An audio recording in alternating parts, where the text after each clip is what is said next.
Bom, Mário Pedrosa, eu acho que ele pode. Ele tem.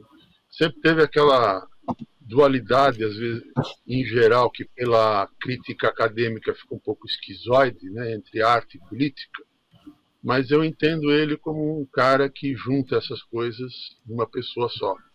É uma conjunção muito difícil, mas ele é isso. E para ele tem também uma frase que ele adorava, inclusive foi meio que o cabeçalho do jornal dele, que ele dirigiu, chamado Vanguarda Socialista, que era socialismo e liberdade.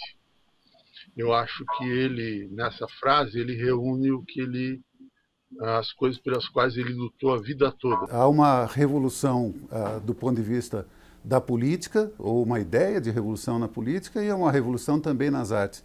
E as coisas acontecem no mesmo ambiente. Na verdade, você tem uma convulsão geral. E essa convulsão geral faz com que apareçam homens e mulheres como Mário Pedrosa, né? Que se colocam à frente de um processo não apenas para compreender, mas para agir sobre ele. A referência que a gente conhece é que Pierre Naville, quando encarta a Trotsky apresentando meu avô, né, exatamente por ocasião da fundação da Quarta Internacional, se refere a ele como alguém que revisou o manifesto Breton-Trotsky, né?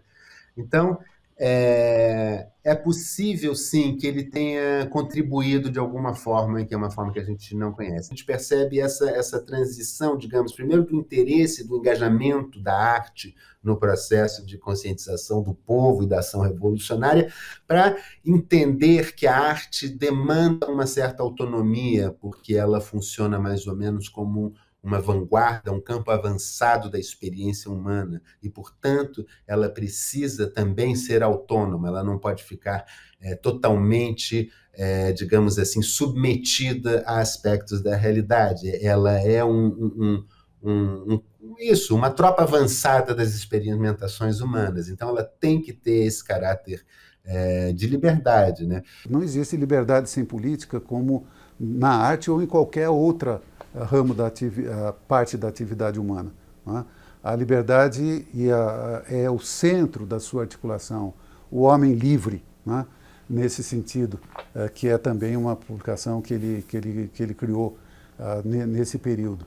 Quer dizer, o homem livre é a personificação da liberdade da arte, mas é também a aspiração da política no ponto de vista dele. Então, de certa forma, nós poderíamos dizer que se costuma dizer que o Mário se afasta da política naquele momento, que ele mergulha, e aí ele se torna, de fato, conhecido internacionalmente, faz nome como crítico de arte, é considerado o primeiro crítico de arte brasileiro, é a pessoa que se projeta internacionalmente, não apenas pela sua produção teórica naquele período, mas como um articulador também entre os artistas, como um aproximador entre os artistas. 47, 49 são os anos fundamentais, eu acho, onde ele vai desenvolvendo as teses que serão muito importantes para, digamos assim, para a formação desses movimentos artísticos brasileiros que hoje são reconhecidos como a grande contribuição brasileira para a arte contemporânea. Sobretudo, estou me referindo ao neoconcreto. Com um grupo de artistas que frequenta a casa dele, claramente Ivan Serpa, Abraham Palatini, Almir Mavini, começam a estudar a tese no momento em que ela está sendo escrita e a debater com ele os conceitos que estão sendo discutidos naquela tese. Naquele momento, a casa dele já era um centro de peregrinação de intelectuais independentes que não fossem ligados ao Partido Comunista. Então, se Ferreira Goulart chegasse do Maranhão, no Rio de Janeiro, ele ia parar no apartamento do meu avô. E ali, nas discussões, havia uma série de associações que foram sendo feitas entre pessoas que dali saíram para formar um grupo, o Grupo Frente, o Grupo Abstrato Concreto. Aí tem uma série de formações que vão se dando até uma ligação mais profunda que ele vai desenvolver depois com Lígia Clark, Lígia Pape e Elliot Sica, né?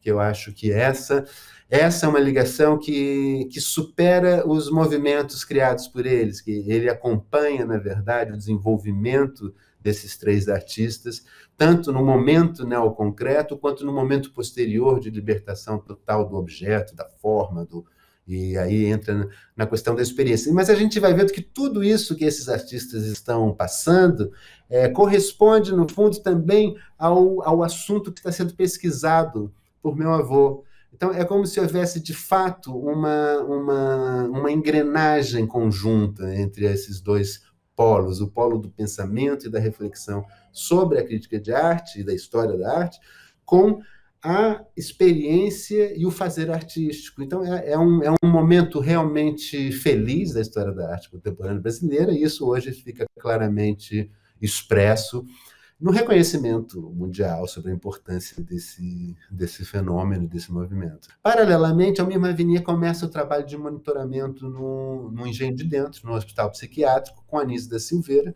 e monta o ateliê do Engenho de Dentro. E aí esse núcleo passa a frequentar o ateliê e isso serve, de alguma forma, como uma experiência e uma complementação dos estudos desenvolvidos por meu avô, no que se refere a esses conceitos mais, digamos, de psicologia da arte, que é tudo relacionado à percepção, ao afetar, ao afeto, mas aí, às vezes, as pessoas hoje em dia estão abusando um pouco do termo afeto, confundindo, às vezes, a afetividade com esse conceito, digamos, mais filosófico, ou mais ligado à educação e à arte, do que é o afeto, enfim, a afetividade. Ele diz, nós não podemos ser apenas artistas, nós não podemos ser somente intelectuais, nós temos que entrar naquilo que está acontecendo. Em última instância é isso que ele diz. Ele articula aquilo que depois o Gramsci coloca como um intelectual orgânico, aquilo aquele intelectual que compreende a situação, mas que ele tem que colocar também a mão na massa, vamos dizer assim. Ele tem que agir, ele tem que participar, porque antes de tudo ele é um cidadão, ele é um indivíduo que faz parte daquela sociedade. E a sociedade em convulsão não pode prescindir de ninguém.